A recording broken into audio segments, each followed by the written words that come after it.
தேவனாகிய கர்த்தர் உங்கள் அனைவரையும் ஆசீர்வதிப்பார்கள். மனிதனுடைய சரீரத்தின் மிக முக்கியமான அவயம் எது என்று கேட்டால் எல்லாருக்குமே தெரியும், இதயம். ஆனால் கையளவு தான் இதயம் இருக்கும், பிரம்மாண்டமான இருக்காது. ஆனால் அதுதான் இந்த சரீரத்தின் ஹார்ட் ஆஃப் த பாடி, சரீரத்தின் மையப்பகுதியாக இதயம் இருக்கிறது. ஒரு கவிஞனாக இருக்கட்டும், ஒரு கலைஞனாக இருக்கட்டும், ஒரு இலக்கியமாக இருக்கட்டும், ஏன் அவ்வளோ தூரம் போதிக்கும், நம்ம பரிசுத்த வேதாகமாக இருக்கட்டும், எங்கு பார்த்தாலும் இதயத்தை பற்றி எழுதி இருக்கிறதை நீங்கள் பார்க்கலாம். ஒரு பக்கம் நல்ல இதயம் அப்படின்னு எழுதியிருக்கு, இன்னொரு பக்கம் பைபிளில் கெட்ட இதயமாக எழுதியிருக்கிறது. ஒரு பக்கம் வித்தியாசமான இதயங்களை பற்றி நூற்றுக்கணக்கிலே பைபிளில் எழுதியிருக்கிறது. அருமையானவர்களே, கையளவு இதயம் இருந்தாலும் அதிலே உலகளவு பிரச்சனைகளை எல்லாம் வைத்துக் கொள்ளலாம். இதயம் ரொம்ப சின்னதுதான், ஆனால் இமாலய பிரச்சனை கூட உள்ள வச்சுக்கணும். இதயம் என்பது மிக முக்கியமான ஒரு உறுப்பாக நம்முடைய சரீரத்தில் இருக்கிறது. ஆக பரிசுத்த வேதாகமத்தில் நாம் படித்து பார்க்கும் பொழுது நம்முடைய இருதயத்தில் இருக்க வேண்டியது என்ன? உலக பிரகாரமாக பார்க்கும் பொழுது இதயத்தில் நீ என்னமா, இதயத்தில் நான் என்னமா, இதயத்தை திருடாத என்னமா, இதயத்தை கில்லாத என்னமா, போன்ற வாசகத்துல நீங்க பார்க்கலாம் இல்லையா? ஸோ இதயத்தில் தேவனுடைய பிள்ளைகளுக்கு, தேவனை விசுவாசிக்கின்ற பிள்ளைகளுக்கு, தேவன் மேல் நம்பிக்கையாக இருக்கின்ற பிள்ளைகளுக்கு இருக்க வேண்டிய 10 காரியங்களை குறித்து இன்றைக்கு கூட நாம் பகிர்ந்து கொள்ள விரும்புகிறேன். அநேக காரியங்களை அவுட்லைனாக தான் சொல்ல முடியும். ஏனென்றால் நமக்கு நேரம் ஒரே நாளில் இதெல்லாம் படிக்க முடியாது. முதலாவது நம்முடைய இருதயத்திலே இருக்க வேண்டிய முதல் காரியம் நற்குணங்கள். என்னது? நற்குணங்கள். கர்த்தருடைய பிள்ளைகளுடைய உள்ளத்திலே இருக்க வேண்டிய முதலாவது காரியம் நற்குணங்கள் அல்லது நல்ல குணங்கள். இதை குறித்து நாம் எங்கே படிக்கின்றோம்? 1 பேதுரு 3ஆம் அதிகாரம் 4ஆம் வசனத்திலே நாம் படிக்கின்றோம். அதை பற்றி அப்புறமாக படிக்கணும். இரண்டாவது, மனிதனுடைய இதயத்தில் இருக்க வேண்டிய, தேவனுடைய பிள்ளைகளுடைய இதயத்தில் இருக்க வேண்டிய இரண்டாவது காரியம் ஜெபம். நம்முடைய இதயத்தில் எப்பொழுதும் நாம் செபிக்கிறவர்களாக இருக்க வேண்டும். ஜெபம் இதயத்திலிருந்து எழுந்து கொண்டே இருக்க வேண்டும். இதை குறித்து எங்கே படிக்கின்றோம்? 1 சாமுவேலின் புஸ்தகம் 1ஆம் அதிகாரம் 13ஆவது வசனத்திலே படிக்கின்றோம். மூன்றாவது, நம்முடைய இதயத்திலே தேவனுடைய பிள்ளைகளாகிய தேவனை விசுவாசிக்கின்ற விசுவாசிகளுடைய இதயத்தில் இருக்க வேண்டிய மூன்றாவது காரியம், இதயத்திலே பாட்டு இருக்க வேண்டும். கீர்த்தனைகளினாலும் பாடல்களாலும் தேவனை மகிமைப்படுத்துங்கள் என்று சொல்லப்பட்டிருக்கிறது. கொலோசியருக்கு எழுதின நிருபம் 3ஆம் அதிகாரம் 16ஆம் வசனத்தில். நான்காவது, நம்முடைய இதயத்தில் இருக்க வேண்டிய, விசுவாசிகளுடைய இதயத்தில் இருக்க வேண்டிய காரியம் சங்கீதம் 138:1 துதி இருக்க வேண்டும். இதயம் துதித்துக் கொண்டே தேவனை இருக்க வேண்டும். துதிக்கின்ற இதயம். 5வது, நாம் பார்க்கும் பொழுது தேவனுடைய பிள்ளைகள் உள்ளத்தில் விசுவாசம் குடியிருக்க வேண்டும். 6வதாக நாம் பார்க்கும் பொழுது தேவனுடைய பிள்ளைகளுடைய இதயத்தில் சுத்தம் இருக்க வேண்டும். மத்தேயு 5:8 படித்து பார்க்கும் பொழுது அதை குறித்து சொல்லப்படுகிறது. 7வதாக தேவனுடைய பிள்ளைகளுடைய இதயத்தில் இருக்க வேண்டிய 7வது காரியம் வேத வசனம் இருக்க வேண்டும். 8வது, தேவனுடைய பிள்ளைகளுடைய இதயத்தில் காணப்பட வேண்டியது தேவ சமாதானம். இதயத்தில் இருக்க வேண்டியது தேவ சமாதானம். 3:15 வேத வசனத்துக்கு ரெஃபரன்ஸ் சொல்றார். 37-31 சங்கீதம். 9வதாக நாம் பார்க்கும் பொழுது 2 தெசலோனிக்கர் 3:5 சொல்லப்படுகிறது, விசுவாசிகளுடைய இதயத்திலே பொறுமை இருக்கிறது. 10வதாக தேவனுடைய பிள்ளைகளிடத்தில் இருக்க வேண்டிய 10வது காரியம் தேவனை தேடுதல், சீக்கிங் காட். 2 நாளாகமம் 11:16 வசனத்திலே இதயம் கர்த்தரை தேடினோம் என்று நாம் படிக்கலாம். ஆக இந்த 10 காரியமும் நம்முடைய இதயத்திலே இருக்க வேண்டும்.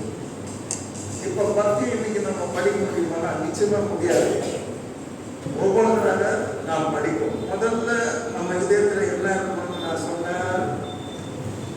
சொன்னது நற்குணங்கள் இருக்க வேண்டும். நம் இதயத்தில் இருக்க வேண்டியது நற்குணங்கள்.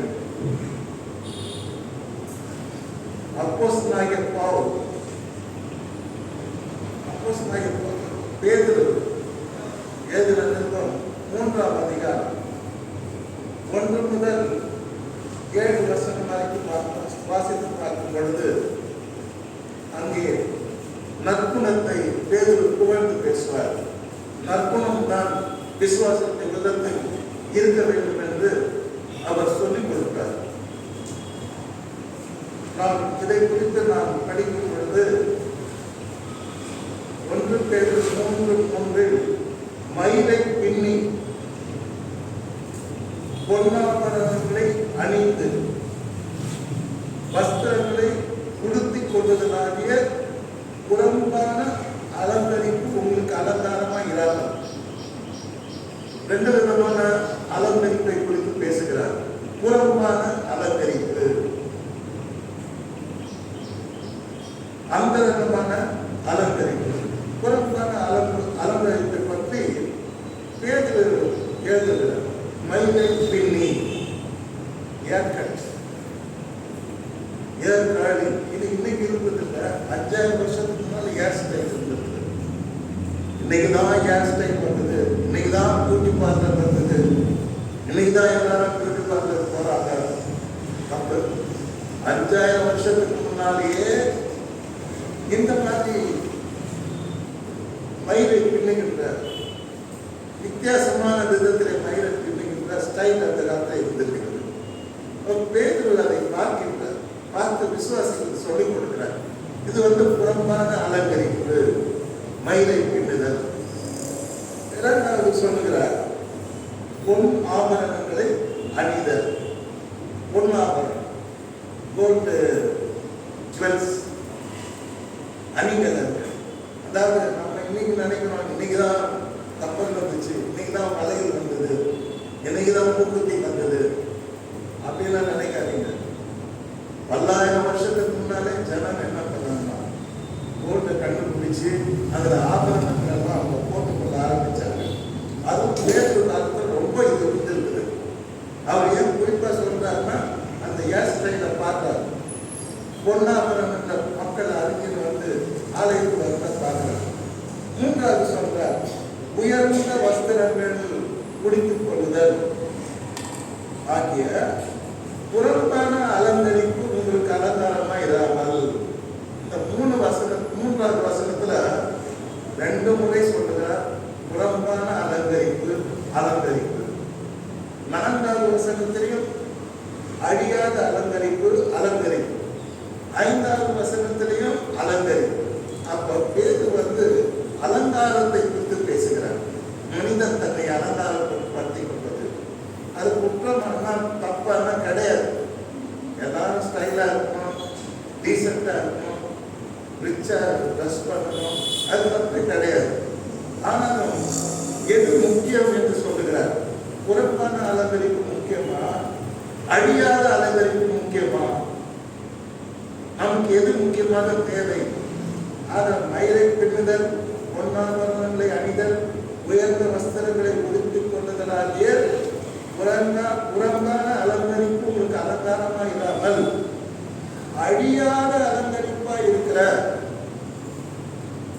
அன்பெரிஷபிள் அழியாத அலங்கரிப்பா இருக்கிற சாந்தமும் அமைதலும் உள்ள ஆவியாகிய இருதயத்தில் மறைந்திருக்கிற குணமே உங்களுக்கு அலங்காரமாய் இருக்க கடவுது. அதுவே தேவனுடைய பார்வையில் விலையேறப்பட்டது என்று சொல்லுகிறார். அழியாத அலங்கரிப்பு உங்களுக்கு இருக்க வேண்டும்.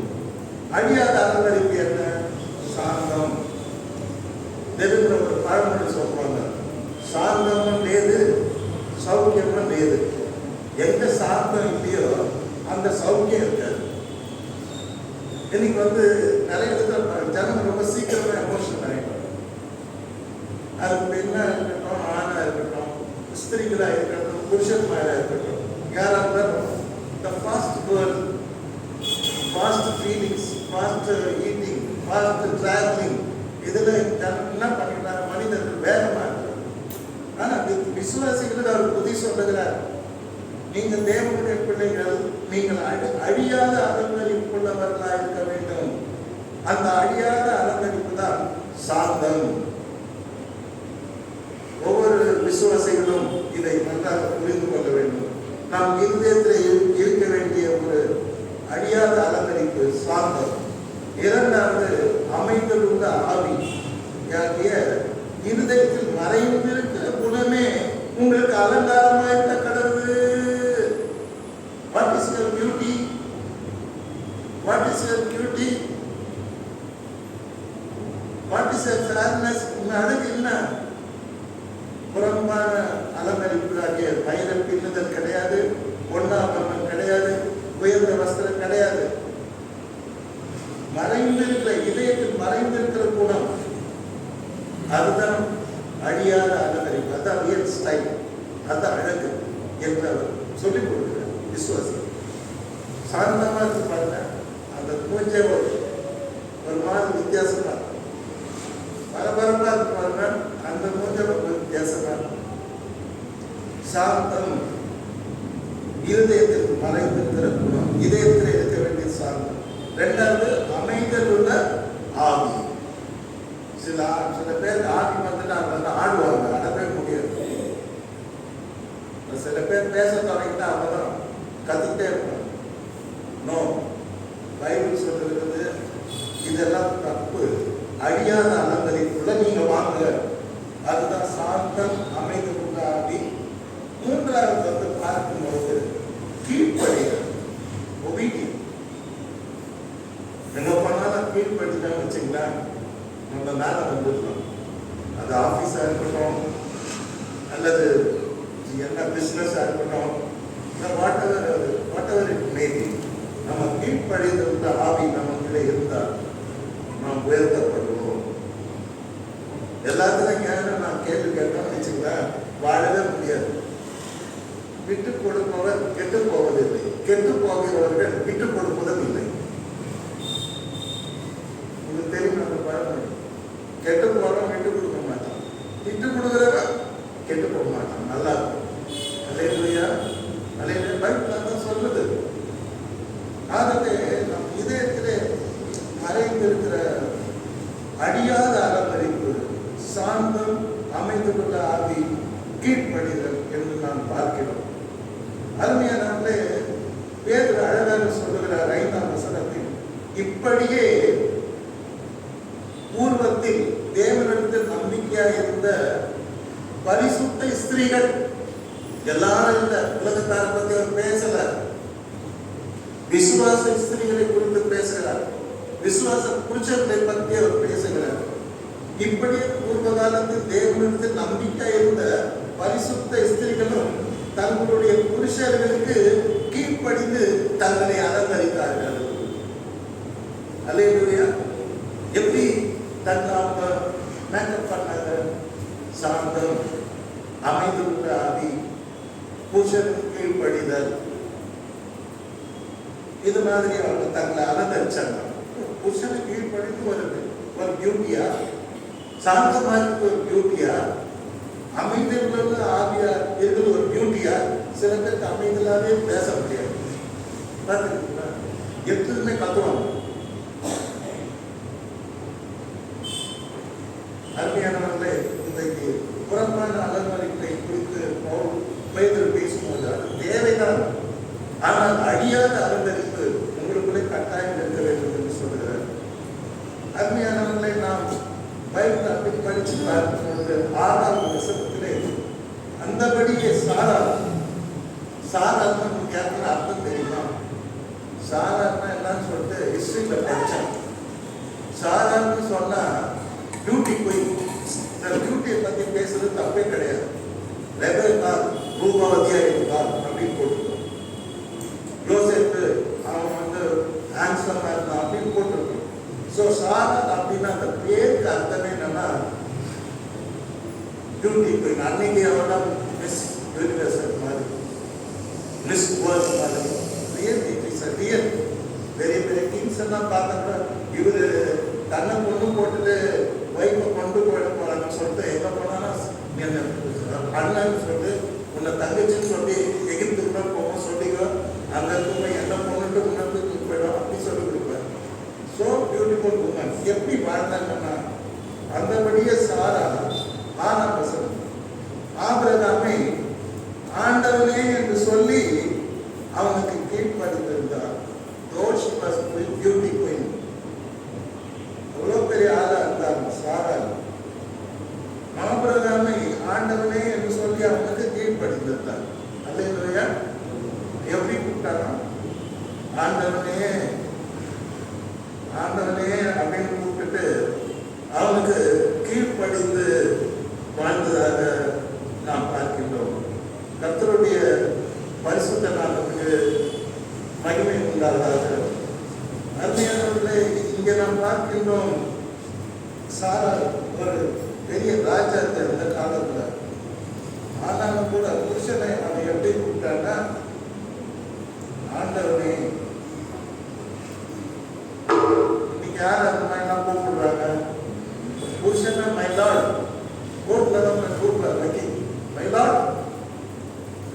மை லார்ட் பேச்சு என்னன்னா இன்னும் நியாயத்துக்கு அவருக்கு எது எல்லாமே இருக்குது. வார்த்தை பார்த்த மை லார்ட் மை லார்ட். அதே மாதிரி அந்த அம்மா புருஷனை ஆண்டவனே கூப்பிட்டு அவங்க எல்லாம் ஆப்பனவங்க பெரியவங்க. ஸோ மனைவி இன்னைக்கு கணவனை எப்படி கூப்பிடுறாங்க அப்படின்னு பார்த்தா சீர்ப்பு 1910ஆம் வருஷத்துல மனைவிங்க புருஷனை எப்படி தன்னுடைய ஆதிக்கத்தை பிரச்சனை சுவாமின்னு அது தெய்வமே சுவாமி.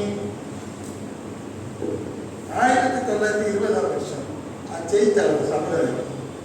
அப்ப எப்படி கூப்பிடுறாங்கன்னா பிரபு. பிரபு மீன்ஸ் கிங், ராஜா, கோமகன். பிரபு வணக்கம்னா மனைவி புருஷனை கூப்பிட்டார். 1930ஆவது வருஷம் சமுதாயம் மாறுது. அப்ப இன்னும் மாறி கூப்பிடுறாங்க. புருஷனை எப்படி கூப்பிடுறாங்கன்னா பிராணநாதா. என்னது பிராணநாதா? என் உயிரே. பிராணன்னா உயிர், என் உயிரை. அப்படி பிராக்டிக்கலா சொசைட்டில அது வந்து நேச்சுரலா இருக்குது. பிராணநாதா அப்படின்னாங்க. 1940ஆவது வருஷம் வருது. அப்போ சமுதாயம் வேற மாதிரி மாறும். அப்போ புருஷனை எப்படி கூப்பிடுறாங்கன்னா வேற நாதா. நாதா வந்துட்டீங்களா? நாதா காத்து கொடுக்குறீங்களா? எப்படி கொடுக்குறது சீக்கிரம் வந்து இப்போ 1950ஆவது வருஷம் வந்துச்சு. அப்பதான் பிறந்த வருஷம். அந்த வருஷத்துல வரும்போது சமுதாயம் மாறி என்ன கூப்பிடுறாங்க? மனைவி புருஷனை மணவாடான்னு. பியூட்டிஃபுல் நேம் மணவாளன். பைபிள் நீங்க பார்க்கலாம். மணவாடா மணவாளனை பற்றி கூப்பிட்டதெல்லாம் பழைய காலத்துல இலக்கியத்துல பாடல்கள் தான் அது வருது. மணவாளா 1950 60 வரைக்கும் எல்லாரும் புருஷனை மணவாளா. 1970 வருது. இப்ப சமுதாயம் மாறி எல்லாம் படிக்க ஆரம்பிக்கிறாங்க. இப்ப என்ன பண்றாங்க? புருஷனை அத்தான்னு கூப்பிடுறாங்க. என்ன கூப்பிடுறாங்க? அத்தான். என்னத்தான் உண்மைதான் நான் கூப்பிடுறேன். எப்போ? 1970.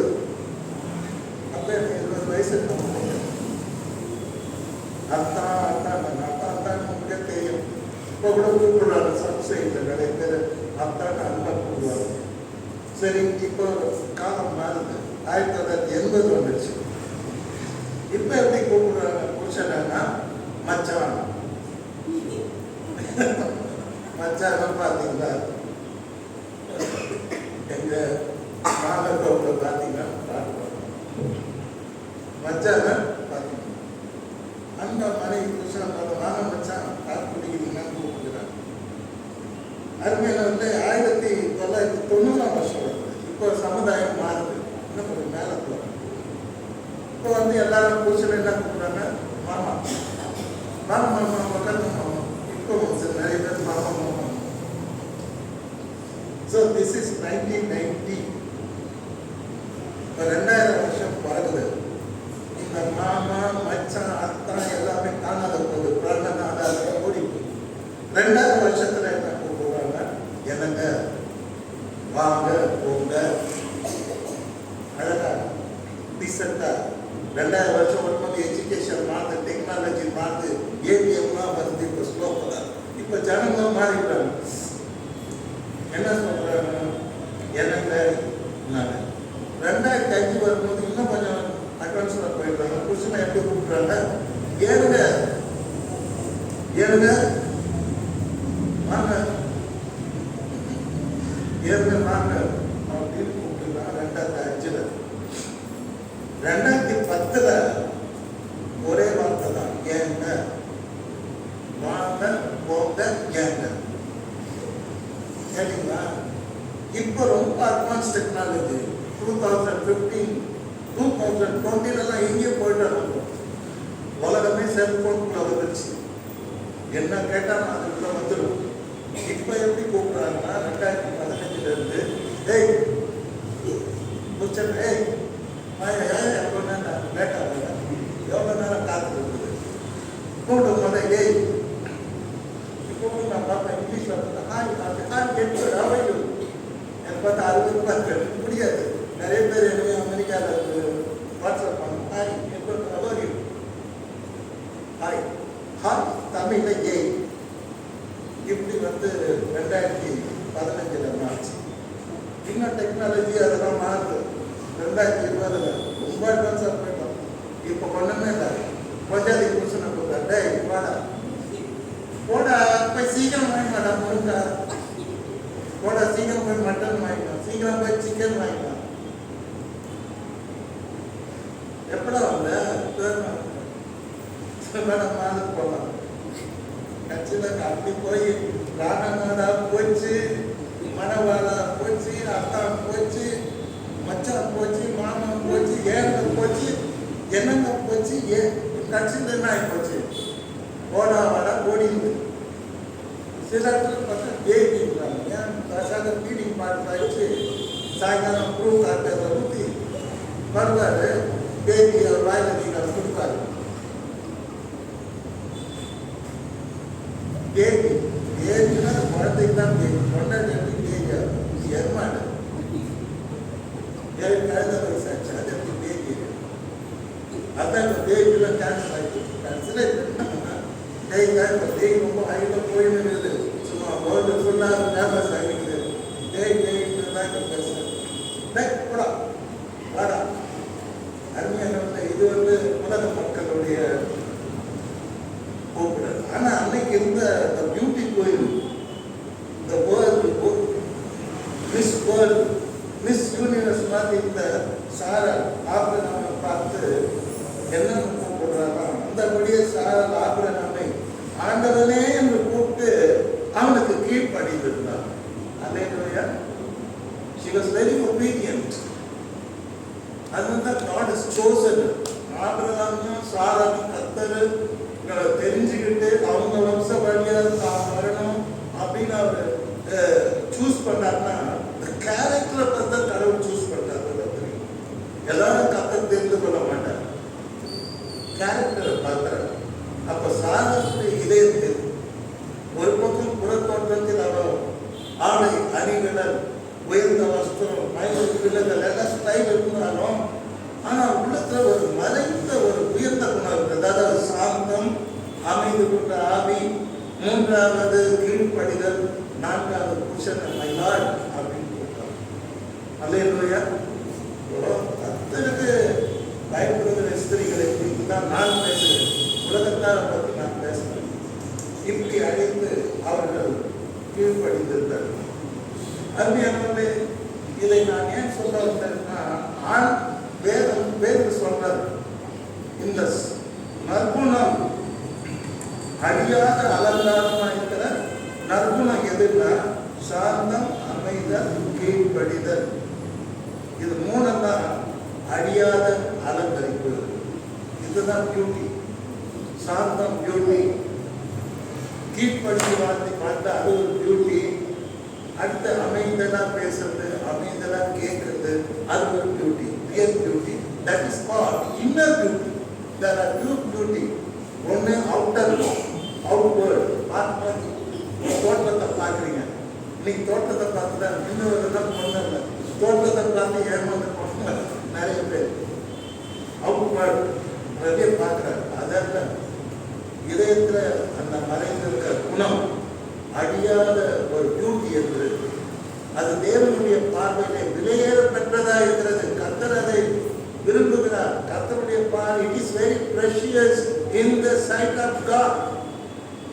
Calm spirit, சாந்தம், கீழ்ப்படிதல்.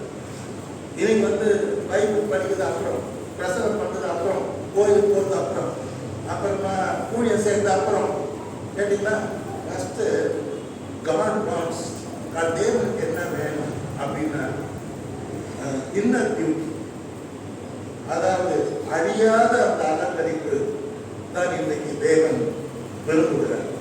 கர்த்தருடைய பரிசுத்த நாமத்துக்கு மகிமை உண்டாவதாக. அருமையானவர்களே, பைபிள்ல நீங்க படிச்சு பார்க்கும் பொழுது ஆவியின் கனிகள் 9 அப்படின்னு சொல்லிட்டு நாம படிக்கிறோம். ஆவின் கனி 9. அதுல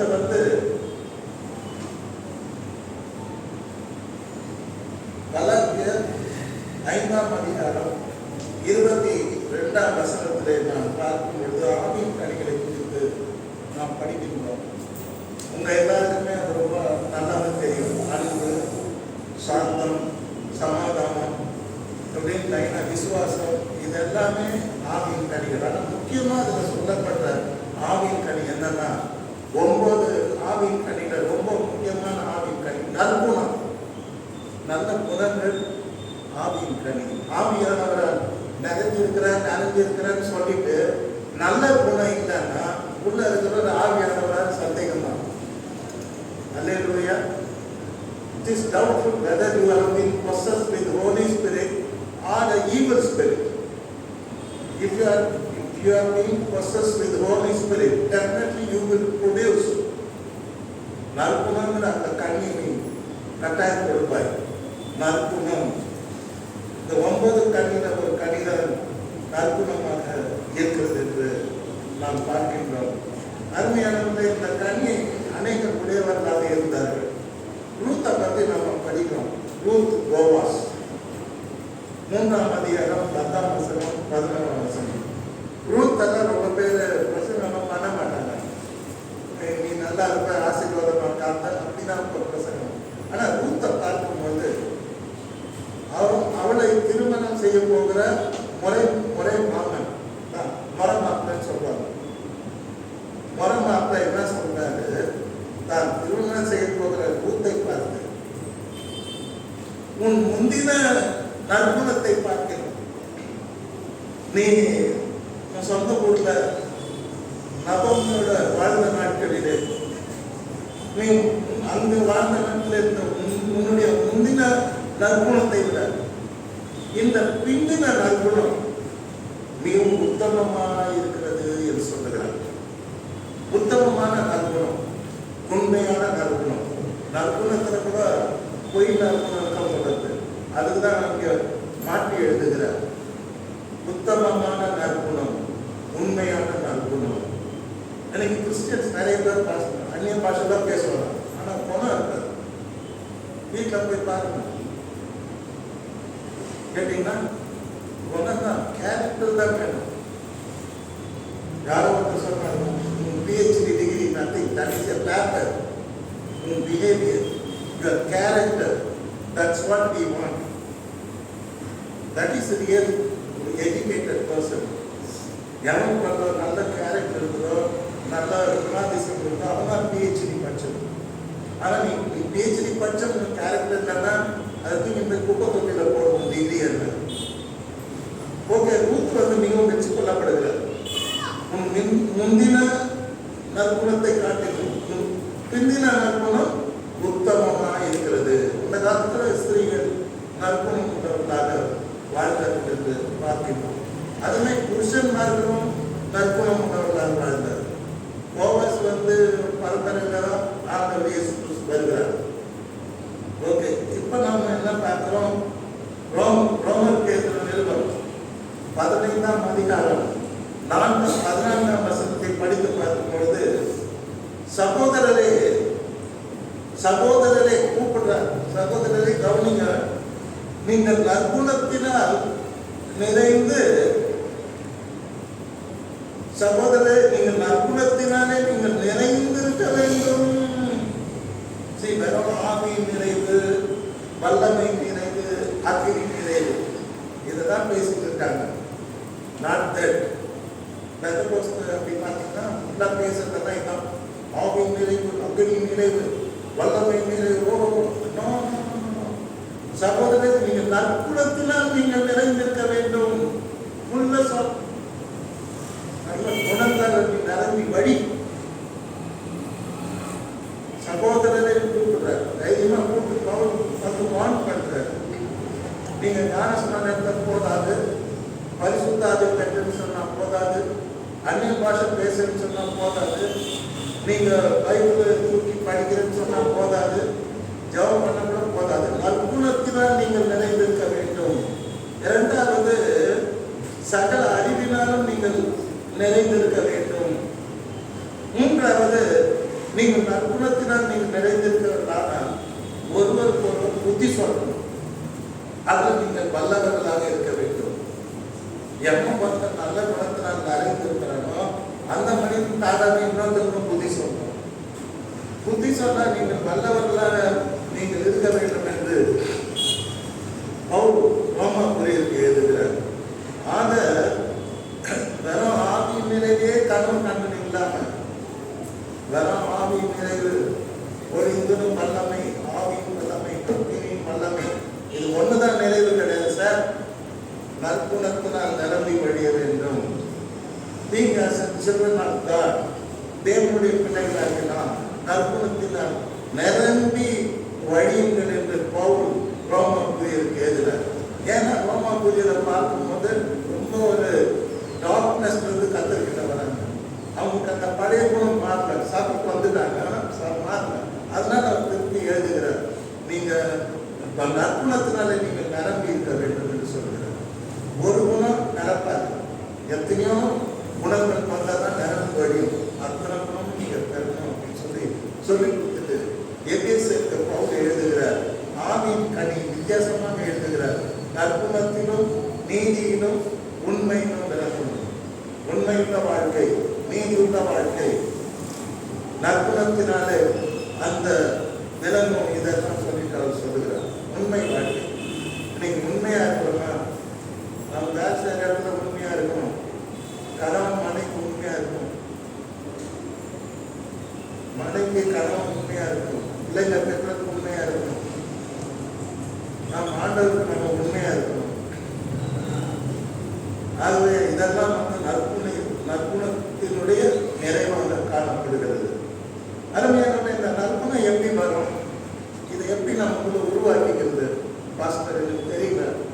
இந்த நற்குணம் எப்படி வரும், இந்த நற்குணத்தில் நான் எப்படி நிரம்பி வடிய முடியும், அதுக்கு நான் என்ன பண்ணணும், நான் என்ன பண்ணணும்னு நீங்க கேட்டீங்கன்னா இதுக்கு பரிசுத்த வேதாகமம் விளக்கம் கொடுக்குது. அப்போஸ்தலர் 17ஆம் அதிகாரம் 10ஆம் வசனம் 11ஆம் வசனம். இங்கே பார்க்கும் பொழுது ஒரு விசுவாசிக்குள்ள நற்குணம் எப்படி வருகிறது என்று கற்றுக் கொடுக்கிறது. இந்த 2 வசனங்கள் அப்போஸ்தலர் 17 10 11 இங்கே படித்து பார்க்கும் பொழுது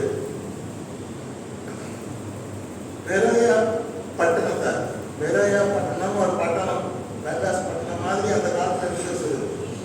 பெரேயா பட்டணத்துக்கு போய் பவுல் சீலா போய் ஆண்டவருடைய அன்பை சொல்லுகிறார், சுவிசேஷத்தை சொல்லுகிறார். சொல்லும் பொழுது அந்த பட்டணத்தார் மனோவாஞ்சைங்கிறது அழகான ஒரு வார்த்தை. ஆனா நம்ம அடிக்கடி பயன்படுத்துறது இல்லை. மனோவாஞ்சை அது இலக்கியத்துல வர வேண்டிய ஒரு வார்த்தை. இலக்கியத்துல தான் நீங்க பார்க்கலாம் மனோவாஞ்சை. அங்க போய் பவுல் சீலாவும் பிரசங்கம் பண்ணும் பொழுது அங்கே இருந்த யூதர்கள், அங்க இருந்த கிரேக்கர்கள், அங்க இருந்த ரோமாபுரியர்கள், பெரிய பட்டணத்தில் இருந்த எல்லாரும் மனோவாஞ்சியாய் வசனத்தை ஏற்றுக்கொண்டார்கள். அல்லேலூயா, கர்த்தருக்கு ஸ்தோத்திரம். வசனத்தை பிரசங்கிக்கிறது ஏன் வேலை, அதை கேட்கறீங்க. அதை மனோவாஞ்சியா நீங்க ஏத்துக்கிட்டீங்களா? மனோவாஞ்சியோட அதை ஏத்துக்கணும், அன்போடு ஏத்துக்கணும், இதயத்தை திறந்து அதை ஏத்துக்கணும். That's the matter. Preaching is a micro. கர்த்தர் சொல்வார், காது உள்ளவன் கேட்கணும். எல்லாத்துக்கும் காது இருந்தது, ஆனால் சொல்றாரு காது உள்ளவன் கேட்கணும். அவனுக்கு தெரியுது காது இருக்கு, அவங்க காதலை ஏற்றுக்கிறது. ஆனா இந்த ஜனங்கள் பிறப்பட்டவர்கள் அப்பேற்பட்டவர்கள் அல்ல. மனோவாஞ்சியாக கர்த்தருடைய வசனத்தை இதயத்தில் ஏற்றுக்கொண்டார்கள். வசனம் இருக்க வேண்டிய இடம் அது இதயம். மூன்றாவது பார்க்கும் பொழுது பவுலும் சீலாவும் சொன்ன வசனங்கள் எல்லாம், வேத வசனங்கள் எல்லாம் உண்மையானதா, அப்படிதான் நடந்ததா என்று சொல்லி அந்த பெரிய பட்டணத்தில் இருக்கின்ற வசனத்தை கேட்டவர் காரியங்கள் இப்படி இருக்கிறதா என்று சொல்லி தினந்தோறும் வேத வாக்கியங்களை ஆராய்ந்து பார்த்தார்கள். ஒரு நாள் டெய்லி பைபிள் படிச்சு பார்த்தாங்க. அல்லேலூயா, அல்லேலூயா. ஜீவாத்மா டெய்லி சாப்பிடணும். டெய்லி நம்ம லாங்குவேஜ்ல நம்ம இட்லி சாப்பிட்றோம், தோசை சாப்பிட்றோம், மசாலா தோசை சாப்பிட்றோம், சாப்பிட்றது நல்லது, வெரி குட். ஆனா சாப்பிட்றது ஒரு பிளஸிங்ஸ் இல்லை. சில பேர் சாப்பிட முடியாது, சாப்பிடுறது ஆசை தப்பு இல்லை. ஆனா ஜீவாத்மா இதை புசிக்கிறவன் மரித்தாலும் விழைக்கணும். மனுஷன் 54 தேவனுடைய வாயிலிருந்து புறப்பட்டு வருகிற ஒவ்வொரு வார்த்தையினாலும் விழைப்பான் ஆண்டு சொல்லியிருக்காரு. வேத வாக்கியங்களை ஆராய்ந்து பார்த்தார்கள். அதனால் வேத வாக்கியங்களை ஆராய்ச்சி பார்த்து படிச்சதுனால ஒரு பெரிய மாற்றம் வருகிறது. யாருக்குள்ள? அந்த பெரோயா பட்டணத்தாருக்குள்ள என்ன மாற்றம் வருதுன்னா, தெசலோனிக்கேயை காட்டிலும் தெசலோனிக்கேயில் உள்ள அந்த விசுவாசிகளை காட்டிலும் நற்குணசாலிகளாக இருந்தார்கள். அல்லேலூயா. வேத வசனம் மனிதனை மாற்றுகிறது. அல்லேலூயா. பைபிள் சாதாரணமானது அல்ல, அது ஜீவனுள்ள சிருஷ்டி சொல்லிட்டு நெப்போலியன் சொல்லியிருக்கிறார். நெப்போலியன் போராட்டம் உங்களுக்கு தெரியும். மாவீரன் உலகத்தையே என் காலங்கள் கொண்டு வரணும்னு வார் பண்ணுவேன் கில்லாடி யுத்தத்தில். அவன் தான் சொன்னான், பிரான்ஸுடைய கீழே இருந்தது, என் வாழால் அதை தட்டி தலையில் போட்டுருக்கிறாங்க. கீழ். ஸோ நெப்போலியன் போனப்பட் சொல்றாரு, நான் பைபிளை படிச்சு பார்த்தேன், அதில் உயிர் இருக்குது, உயிர் கொடுக்குது. படிக்கிறதுக்காக அது உயிர் கொடுக்கும். ஆகவே கிளியர் நாவிக்கிற அது ஜீவனுள்ள சிருஷ்டிங்க. ஆபிரகாம் லிங்கன் சொன்னாரு, மனித இனத்துக்கு தேவனால் கொடுக்கப்பட்ட பெரிய வரப்பிரசாதம் பைபிளுக்கு சொன்னார். ஏன்னா பைபிள் மனுஷனே அப்படியே மாற்றிக்கணும். நம்ம குணத்தை மாற்றணும், மரத்தை மாற்றணும், நம்மளுக்குள்ள டிரான்ஸ்ஃபார்ம் பண்ணணும். இன்னைக்கு நிறைய பேர் பைபிளே படிக்கிறது இல்லை. பைபிளை படித்தா தானே நமக்கு நல்ல குணமாக வரும். பைபிளுக்குள்ள போக நமக்குள்ள இறங்க இதே வாழ நம்ம கெட்ட குணம்லாம் வெளியிடுவோம். அல்லேலூயா. இப்போ ஒரு கப்பில் அழுக்கு தண்ணி வச்சுட்டு கொஞ்சம் அழுக்கு தண்ணியாக நிறைய வச்சுட்டு நல்ல தண்ணி வர குழாக்கிழப்ப வச்சோம்னா நல்ல தண்ணி வீழ்ந்து வீழ்ந்து வீழ்ந்து வீழ்ந்து அழுக்கு தண்ணியெல்லாம் வெளியே போய் அட்லாஸ்ட் பியூர் வாட்டர் கூட கிடைக்கும். அது மாதிரி தான் வேத வசனங்கள் முன்னே இறங்க இறங்க இறங்க இறங்க தீய குணங்கள் எல்லாம் மாறி நற்குணசாலிகளாக நாம் மாற்றப்படுவோம். நற்குணங்கள் நம்மை உருவாகுவதற்கும் நற்குணங்களால் நாம் நிரம்பி வழிவதற்கும் the only way is reading the Bible. Hallelujah.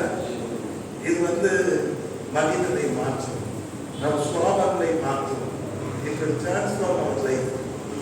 So நான் ரீசெண்டாக ஒரு ஸ்பர்ஜன், சார்லஸ் ஸ்பர்ஜன் பற்றி படித்தேன். அவர் உலகத்தையே கலக்கின பெரிய பரிசுத்தவர். அவர் சொல்றாரு, 3 முறை ஃபுல்லாக பைபிள் படிச்சிருக்கேன், 103 முறை படிக்கிறேன், அது எனக்கு புதுசா இருக்குது. அது மாத்திரம் இல்லை, அது ரொம்ப அழகா இருக்குது, அது ரொம்ப மதுரமா இருக்குதுன்னு சொல்லியிருக்காரு. 3 முறை பைபிள் படிச்சிருக்காரு. அவர் வயசு நீண்டவர்தான் வாழ்ந்தாருன்னா இல்லை, ஒரு 55 வயசுல அவர் மறைஞ்சிட்டார், கத்துக்கிட்ட போயிட்டு. ஆனால் அவர் செய்த ஊழியம் உலகம் முழுவதும், இங்கிலாந்து, அமெரிக்கா, ஃபாரின்லாம் ஒரு பிரமாண்டமான ஊழியம் செய்தார். 3 முறை நான் அதை வாசித்து விட்டேன், 101வது முறை வாசிக்கின்றேன், அது எனக்கு புதிதாக இருக்கிறது, அழகாக இருக்கிறது அப்படின்னு சொல்லிட்டு ஒரு பெரிய சாட்சி கொடுத்தார். அருமையானவர்களே, வேதத்தை வாசிங்கள், அது உங்களுடைய வாழ்க்கை மாற்றும். தாவீது சொல்லுகிறார், வாலிபர் தன்னுடைய வழியை எதனால காத்துக்கொள்வோம், உங்களுடைய வசனத்தின்படி, உங்களுடைய வசனத்தை இருதயத்தில் வைத்துக் கொள்வதன் மூலமாக அல்லவா. உங்களுடைய வசனம் என் கால்களுக்கு தீபமும் என் பாதைக்கு வெளிச்சமா இருக்கிறது என்று சொல்லி, என் பாதைக்கே வெளிச்சம் உடைய வசனம் தான், என் கால்களுக்கே தீபம் உடைய வசனம் தான் என்று சொல்லி மகிழ்கிறார். கர்த்தருடைய வார்த்தையில இரவு பகலும் தியானமாக இருக்கிற மனுஷன் பாக்கியவான். அவன் நீர்க்கால்கள் ஓரமாய் நடப்பட்டு தற்காலத்தில் தன் கனியை தந்து இலை உதிர மரத்தை போல் இருப்பான். அவன் செய்வதெல்லாம் நீங்க நிறைய ஃபெயிலியர்ஸ் நம்ம லைஃப்ல இருக்குன்னா பைபிளை படிக்க, நீங்க செய்வதெல்லாம் என்ன பண்ணுங்க வாய்ப்பு. அருமையானவர்களே, நாம இன்னைக்கு நம்ம இதயத்தில் இருக்க வேண்டிய 10 காரியங்களை குறித்து படித்தோம். மறந்துக்க மாட்டீங்கன்னு நான் நினைக்கிறேன். நம்ம இதயத்தில் 10 காரியம் இருக்கணும். இன்னைக்கு ஒன்றுதான் படிச்சிருக்கோம். அடுத்து ஜெபம், பாட்டு, துதி, விசுவாசம், சுத்தம், வேதவசனம், தேவசமாதானம், பொறுமை, அந்தரிக்கிறது. இதெல்லாம் நம்ம அப்புறம் படிப்போம். இன்னைக்கு பொண்ணோட நான் படிக்க விரும்புகிறேன். இந்த நற்குணத்தை உருவாக்குவது, இதயத்தை நற்குணம் உருவாக வேண்டும் என்றால் நம்முடைய வாழ்க்கையிலே நற்குணம் என்று சொல்லப்படுகிற அந்த ஆவியின் கனி வெளிப்பட வேண்டும் என்று சொன்னால் மனோவாஞ்சிய வசனத்தை முதலாவது ஏற்றுக்கொள்ள வேண்டும். இரண்டாவது, அதை வேத வாக்கியங்களை ஆராய்ந்து படிக்க வேண்டும். அப்பொழுது நாம் நற்குணசாலிகளாக மாறும். ஆண்டவர் இயேசு கிறிஸ்து சொன்னார், வசனம் ஆவியும் ஜீவனமாக இருக்கிறது. வசனம் ஆவியாயும் ஜீவனமாக இருக்கிறது. எனக்கு வசனம் வெறுமையாக திரும்பாது என்று சொல்லியிருக்கிறார். ஆகவே நாம் மற்றவர்களை காட்டிலும் நற்குணசாலிகளாக மாற வேண்டும் என்றால் மனோவாஞ்சை வசனத்தை படிப்போம், மனோவாஞ்சை அதை ஏற்றுக்கொள்வோம், அதை ஆராய்ந்து பார்ப்போம், தியானிப்போம். கர்த்தர் உங்கள் அனைவரையும் ஆசீர்வதிப்பதாக. ஆமென். நீதி காரியத்தை பிற்பாடு படிப்போம். ஆமென்.